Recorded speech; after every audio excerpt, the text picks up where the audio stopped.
Okay, तो इस chapter में हम लोग पढ़ने वाले हैं मैथ्स का चैप्टर 1 वास्तविक संख्या ऑब्जेक्टिव। जो भी ब्लैक मार्क है वही पढ़ाया जाएगा, ठीक है। और जो ब्लैक मार्क तुम पढ़ ली तो पूरा चैप्टर सब कुछ खत्म हो जाएगा, ठीक है।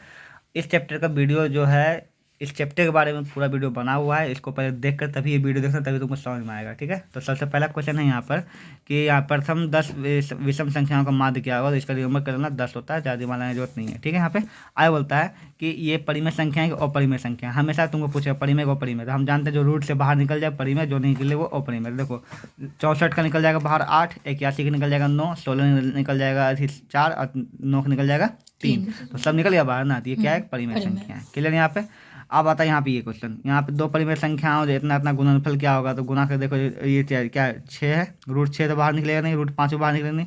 6 गुना 5 30 हो जाएगा, 30 से बाहर नहीं निकलेगा, तो मतलब ये परिमेय संख्या है। इस तरह से पहचान सकते हैं। ये भी तुमको वही पूछा परिमेय है कि वो परिमेय है, तो देख लेना ये दोनों गुना करके निकलेगा नहीं निकलेगा, ये भी बाहर नहीं निकलेगा, ये भी वो परिमेय संख्या हो जाएगा, ठीक है।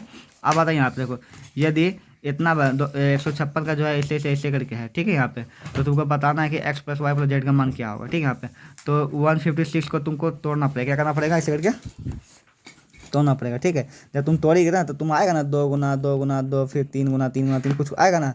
तो 2 के बार आया, मान लो 2 आया 3 बार, ठीक है। और 3 आया 2 बार, और 5 आया, 5 है ना अगला, 2 3 13, 13 आया तुम्हारा 1 बार, ठीक है। तो यहाँ पर आंसर क्या आ जाएगा, 2 3 1, मान लीजिए जो भी है ना। तो 2 + 3 + 1 जो भी आएगा उसको जोड़ के जो भी आएगा आंसर लिख देगी, ठीक है। यहाँ पे तो इसको तोड़ेगी, जो पावर आएगा, ठीक है। यहाँ पे लिखा आ जाएगा XYZ की जगह पे, पर XYZ का मान जो भी आएगा जोड़ के यहाँ पर आंसर आ जाएगा, ठीक है। वो चीज़ है।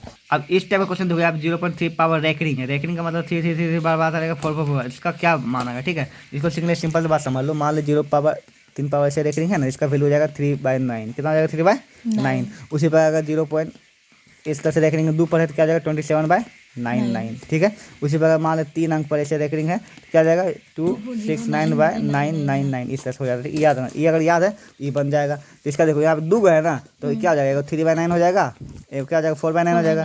दोनों जोड़ देंगे 9 9 9, 9 3 12, 9 4 3 7, 7/9 कितना आ जाएगा, 7/9।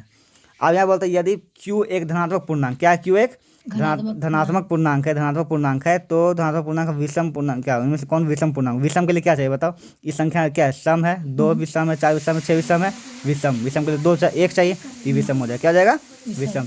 हमेशा सम पूछेगा तो सम वाला अंक देखना, विषम पूछेगा तो विषम वाला अंक देखना, पीछे वाला, बाकी सब ठीक है, ठीक है। यहाँ पे यदि दो संख्या का मोसो इतना है, लोसो इतना है, दोनों संख्या गुणनफल क्या होगा, ठीक है। तो ये हम फॉर्मूला जानते हैं कि दो संख्या का मोसो गुना दो संख्या का लोसो, उसके दोनों संख्या गुणनफल के बराबर होता है, ठीक है ना। तो मतलब लोसो गुना मोसो कर देंगे तो उसका संख्या गुणनफल के बराबर हो जाएगा ना।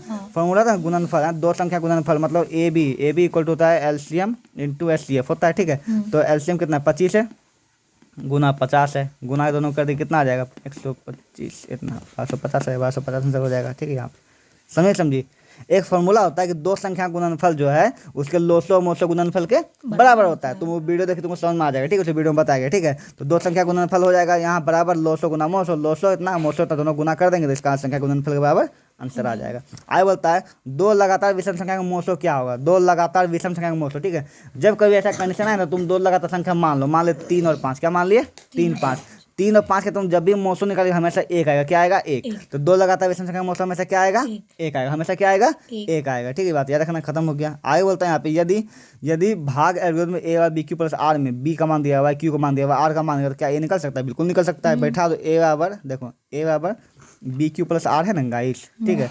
इसमें देखो A का मान कितना आ जाएगा, A का मान तो निकालना है ना। B कितना दिया, B दिया हुआ है 61, तो 61 गुना Q कितना दिया हुआ है बताओ, 27 और R कितना दिया, 32 दिया हुआ है ना। इसको सॉल्व करके निकल जाएगा A का मान A और BQ + R पे बैठा दिए, ठीक है। उसी पे बैठाना इसको, ठीक है। यहाँ पे आगे बोलता है यदि fx इतना है, gx इतना है, दोनों भाग दिया जाए तो भागफल का घात क्या होगा, पावर। तो सिंपल सी बात देखो, यहाँ पे मैक्सिमम पावर कितना 4 है, इसका मैक्सिमम पावर कितना 2 है ना।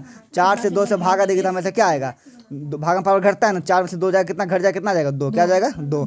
अगर यहीं पे रहता कि मैक्सिमम पावर 5 रहता, क्या रहता 5, और भागा देना होता 2 से, कितना होता 3, 5 में से 2 गया, कितना आ जाएगा 3। मैक्सिमम पावर घात कितना आता 3। यहाँ घात से पूछा, क्या पूछ रहा है यहाँ पे, भागफल का घात पूछ रहा है ना। तो क्या हो जाएगा, 4 में से 2 गया तो कितना आ जाएगा 3। मैक्सिमम मिनिमम नहीं, 3 2 इससे मतलब सबसे ज़्यादा इसमें 2 है, इसमें 4 है। तो 4 से 2 से भागा देंगे कितना आएगा, हमेशा 2 आएगा, ठीक है। मतलब भागा नहीं घट, 4 घटाओ 2 = 2 आ गया, भागम पावर घटता है तो 2 आ जाएगा घात, क्लियर। आगे बोलता है P का मान इतना दिया हुआ है, ये इतना दिया, इसका घात क्या होगा, फिर वही पूछा है ना, घात में से इसमें 2 है, इसमें मैक्सिमम कितना है 4। तो 4 में से 2 गया तो दो। फिर 2 हो जाएगा। ठीक है, यहाँ पे सेम चीज़। इसका सरलतम अभी हम पढ़ा चुके, बता क्या आएगा बताओ, 0.57/99। तो 57/99 आएगा ना। हाँ। तो 57/99 देखो यहाँ पे नहीं दिया हुआ है ना, इसको समझ, देखो इसका आंसर क्या आएगा 57/99 आएगा ना। ठीक है, तो इसको देखो इसमें एक भी नहीं मिल रहा है, तो देखो इसको कट किया है, इसको 3 बार 19 दिया है।